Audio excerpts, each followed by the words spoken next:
Charles Flavel whaapoponga mo telefone mai le si ufonga le laumua mo le nei tae ao se folovalu o se te malu a whelua 5.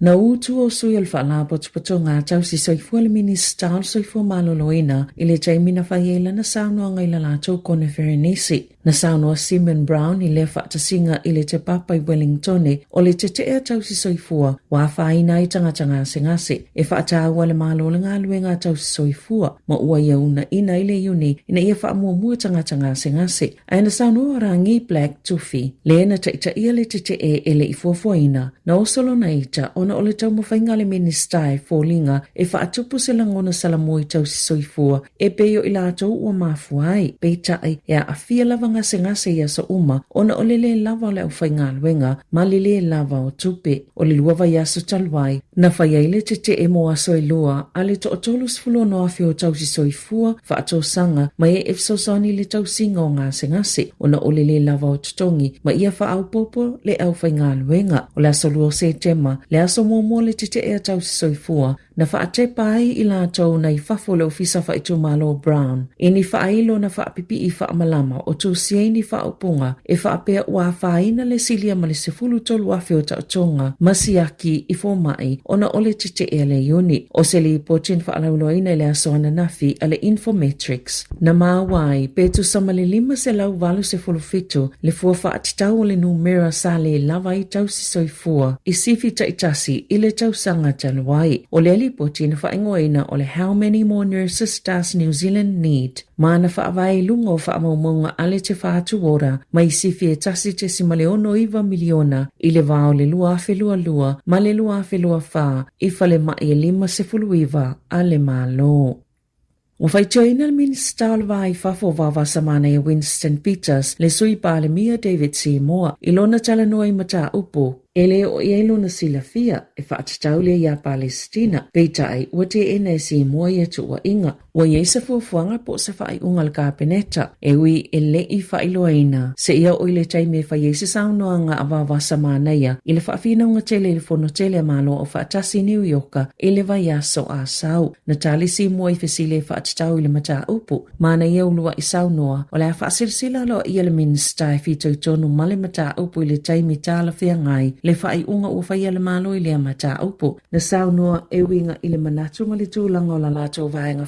whai i lea mata upo. Ao le i whesiringi e ina po le asona whina ngalo. Pe mo mio na whaasa o lotu tangata o lo tau fia whaapango tā. Ina ia mawhai e New Zealand o nā mana ia Palestina. Na saunua si mua. Na te lea mana ia ina se malo o lo whaau penga ina tangata o lo tau fia wha malosi ma tau fia mo tau sanga e tele ni tangata ini whainga ele to sai male soifuanga na saunua wawa samana i ele aulia na nafi ele i se pule si mo e whaisana wha matalanga ele o le tūlanga leo le malo ma e whailoma wha matala ele matanga luenga le vai fafo ai o le whaalua i leo na tala noa se tangata i se mata upo ele o i eilona i lopo lo na malosi pe o na saunua le minista o le vai fafo.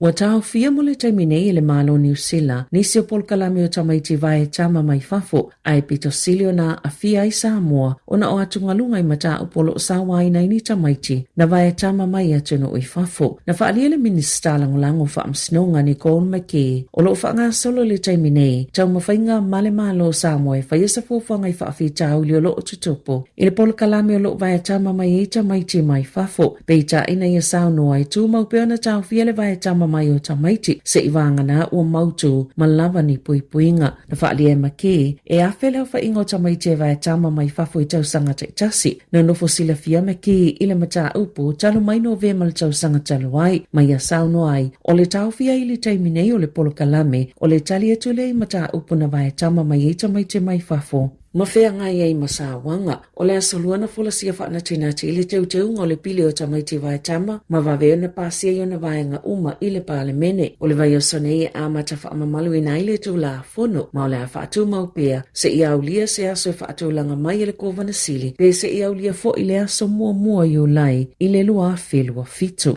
O le taimi nei e valu se fuluono atunuu e le o au fia le tula fono po o le tapu mai na o tonga mawhiti o le Pasifika o toke lau ni ue ma le atukuki e le o au fia i foi ai ona o atunu o lo ilalo le whaamalmalunga o le pule ngā New Zealand na sauno me ki o lo ngā lulue whaatasi le matanga luenga o le vai whafua New Zealand masui le malo Samoa e whaavaeni malilienga mo le fe whaasoa ingo whaamatalanga e tusa ma le fitse lauta maiti o lo vai tama mai Samoa whaatusa i le 5 se lau maisi atunu e le imawhai e maki o na whaamaonia po waitonu atunu e pitusilo na tele tamaiti o lo sawaina o e na vai tama mai e se fultasi tausanga na whaasalai le whalepui Joseph Aunga matamata i le tausanga lua whelua sfulu o na whaafita au le whaapea.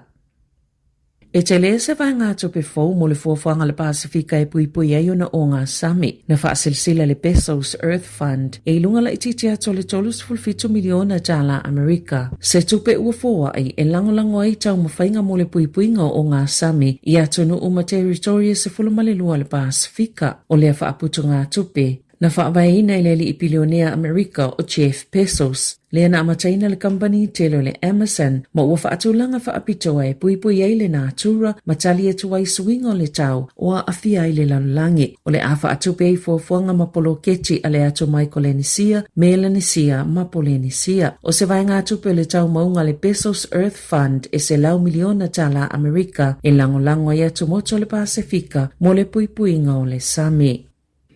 Wa le mawhaiuna tai alu se tamai te se fulutolu tau sanga i lea onga i Waikato, talo mai lava le amatanga o kuso, ma o le whaamatanga alo na tina, e le ise ngai o inga le matanga luenga o onga i fisoa soani, ina ia mawhaiuna toi fo i lea onga. Na whaalia Shannon Rees, o Riki o se tamai te lei, e poto, e alofa fo i isi, mai alofa tele ilana tama, tu salava po le ali tu langa o looa a fiai. Na ala ona le to e talia i lea onga i Hamiltone, ona winga whaalia e loto maa losi, mai le tasi se mata upo o tula i maila na tama i lea onga, ona i le se tasi o ia wa aia le lei, i taimi e le mawhai ia ilana tama ona pu lea na mionga, po ona langona, mai le o malamalama foi i mana onga o lana tama, o Riki a fia le whaafi tau le soifua maloloina, e ta ua le ADHD,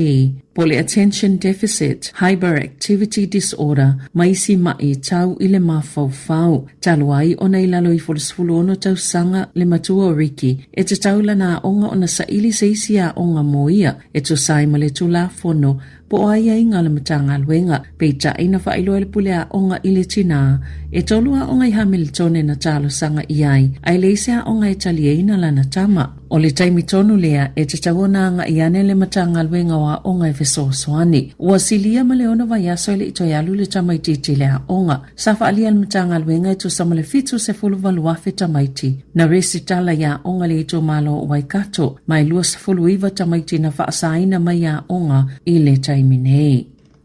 Na solia e Casey Costello, ai inga ilona wa aingo mata upu po o whaamatala wha minister, e ala ilona tu ina ato se pepo whaamatala se company tapaa, i soiol soifua malolo ina mole tāpenanga o polisi, e au noa maleiloa po ai ana lea pepa a ofia foi na au maiai. Na whaiele Chief Archivist, se suenga le amatanga o November lua whelua whaa, ma mawai ele i mulmulta ia le minister langolangol soifua maloloina, le tula fono o le Public Records Act, peitai ele i whailo lava le suenga, po aina tusia le pepa o whaamatalanga, le ana whiinauina ia whaapaula fonga mo tapaa whaavivela, po HTBs, whaatase ma le whaamatalanga tustusia i lea lava pepa, e whaapea o le nikotini, e le sili ato na afianga, na ilo le caffeine, le tele ina maua i tutono mea whaitie pe o le kofi, na sauno Costello, na tele ilo aina po aina tusia lea whaamatalanga, a o aifo ina tuuina i lungola na kesi, o iulailu a whelua whaa e 5%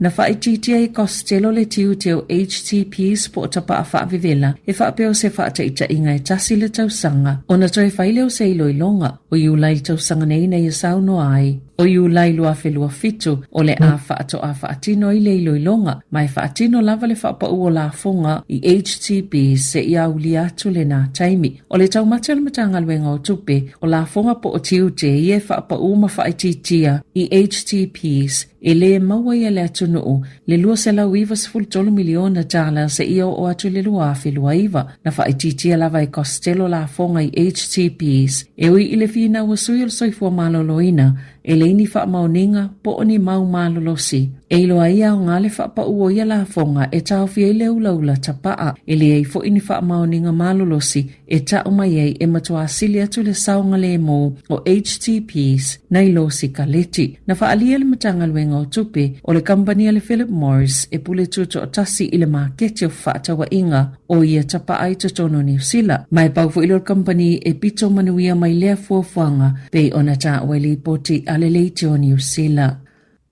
Ini talai ta alonga, Satu la ileli isa ta alo le ausoka New Zealand o Clayton Lewis ile fa amsilonga i New South Wales ile asolulu molo na fa salanga ona ola na matafa yo i se tasio mata upo pitch tele i fainga pio i ta alonga i au se ta lia. Na tutu fa tasi maleli o Karen Packers saula ta alu fa tasi na awai fo ile fainga pio i tongi tupe ai fa yesenga yo inga le ta la ngai ile taimi o ta alonga ina yesu yele unga o se ta alonga po le spot fixing scheme na ye to inga fa pea na amata fa fau mai ele sa avia makapeteni o le sesta villa na tau fai io e uma Lewis ma Packers io la molianga ta itasi o le awai ni fainga pio ile masino yo lai ma o ana nafi le ana foi tolo lo wina yo la fa salanga pe taina umini fola sanga lo ia Lewis moto e tolo poile tolo longo fa salanga se ia ulia le solulu le vai sofo o le fa matalanga ana lo ia na lo na fa atu tunga yo inga ya Lewis ona nei lo lava le mafai ona tu o lona ta alo i ta alonga fai tupe sa fonga i nei lumo le fa amsnonga le fa maonia o afianga o le ta masoka i ta alonga fai tupe ma lo fianga i matonga fitinga. Tala fawia malisi ufonga le lau mua mo le nei vaenga o le tae au.